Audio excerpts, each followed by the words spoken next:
اللہ اللہ اللہ اللہ اللہ۔ السلام علیکم ورحمۃ اللہ وبرکاتہ۔ علم النحو کے سبق میں ابھی تک ہم نے جو باتیں پڑھی ہیں اس کا خلاصہ سماعت فرما لیں۔ ایک تو علم النحو کی تعریف، موضوع، اور اس کے بعد ہم نے پڑھا کہ جو بھی انسان زبان سے نکالتا ہے، منہ سے لفظ نکالتا ہے، اس کی دو قسمیں ہیں، یا بامعنی ہوگا یا بے معنی ہوگا۔ اگر بامعنی ہو تو اس کو لفظ موضوع کہتے ہیں، بے معنی ہو تو اس کو محمد کہتے ہیں۔ پھر لفظ موضوع کی دو قسمیں ہیں، مفرد اور مرکب۔ مفرد جو ایک ہو، اکیلا ہو اور ایک معنی پر دلالت کرے۔ پھر اس کی تین قسمیں پڑھی تھیں، اسم، فعل، حرف۔ اسی کا دوسرا نام کلمہ بھی ہے۔ پھر ہم نے اسم، فعل اور حرف کی تعریف پڑھی، اس کی مثالیں پڑھی۔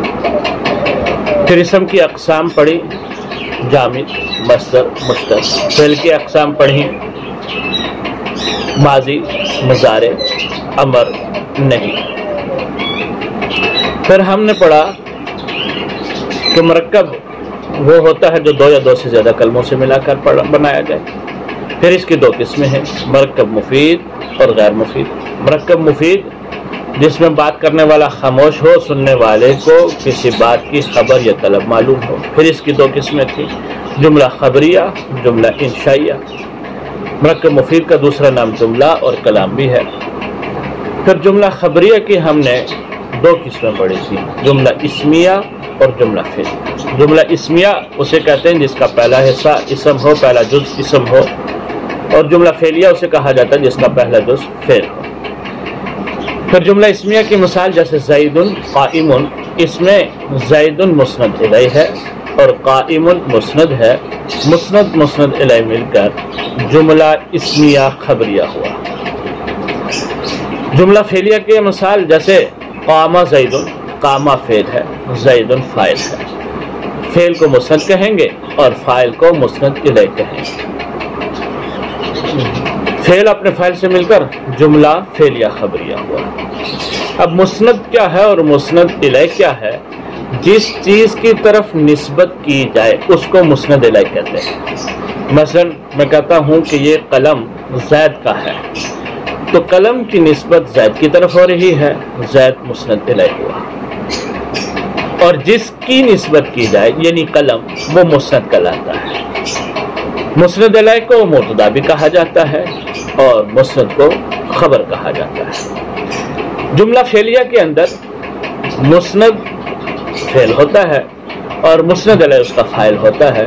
جیسے ہم نے کہا اکل زید، زید نے کھایا۔ اب کھانے کی نسبت زید کی طرف کی جا رہی ہے تو زید مسند ہوا، زید مسند الیہ ہوا اور کھانا مسند ہوا۔ تو گویا کہ فعل مسند ہے اور زید اس کا فاعل ہے، یہ مسند الیہ ہے۔ تو جس کی طرف نسبت کی جائے اس کو مسند الیہ کہتے ہیں اور جس کی نسبت کی جائے اس کو مسند کہتے ہیں۔ اور مسند کیونکہ خبر ہوتی ہے اس لیے اس کو خبر بھی کہتے ہیں۔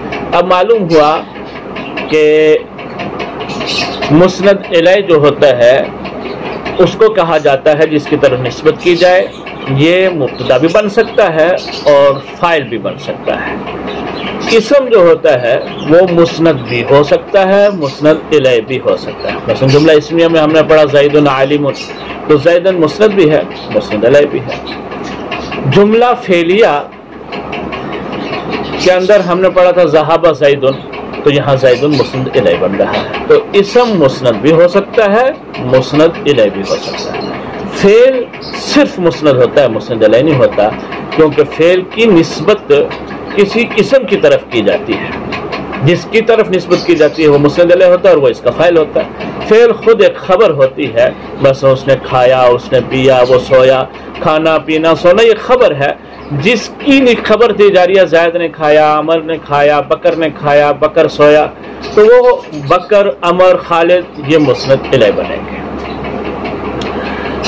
تو یہ آج کے سبق کا خلاصہ ہوا۔ آگے چند مثالیں آپ علم النحو پہ دیکھ لیں اور ان کی مشق کریں، تمرین کریں کہ اس میں مسند کون سا ہوگا، مسند الیہ کون سا ہوگا اور اس کی ترکیب کیا ہوگی۔ تو جملہ اسمیہ کی ترکیب ہم نے یوں کی تھی کہ زید عالم، زید مسند الیہ مبتدا، عالم مسند خبر ہے۔ مبتدا اپنی خبر سے مل کر جملہ اسمیہ خبریہ ہوا، اور اسی طرح جملہ فعلیہ کی ترکیب کرتے ہوئے ہم نے یوں کہا کہ ذہب زید، ذہب فعل، زید اس کا فاعل، فعل اپنے فاعل سے مل کر جملہ فعلیہ خبریہ ہوا۔ کیونکہ جملہ خبریہ کی اقسام ہے تو ہم کہیں گے کہ جملہ فعلیہ خبریہ ہوا یا جملہ اسمیہ خبریہ ہوا۔ پہلے کو اسمیہ خبریہ جس میں پہلا جز اسم تھا یعنی زید عالم، اور دوسرے کو فعلیہ خبریہ کیونکہ اس میں پہلا جز ذہب فعل ہے، ضرب زید کر لیں، ذہب زید کر لیں، اکل زید کر لیں، یعنی کوئی بھی فعل اس کے شروع میں لائیں تو وہ جملہ فعلیہ خبریہ ہوتا ہے۔ اس سبق کو اچھے طریقے سے یاد کر لیں اور ساتھ ہی مشقیں بھی حل کر لیں۔ السلام علیکم۔ کم از کم چار مثالیں جملہ فعلیہ کی اور اسمیہ کی، اس کو آپ خود سے بنا کر اس کو حل کر کے لیں۔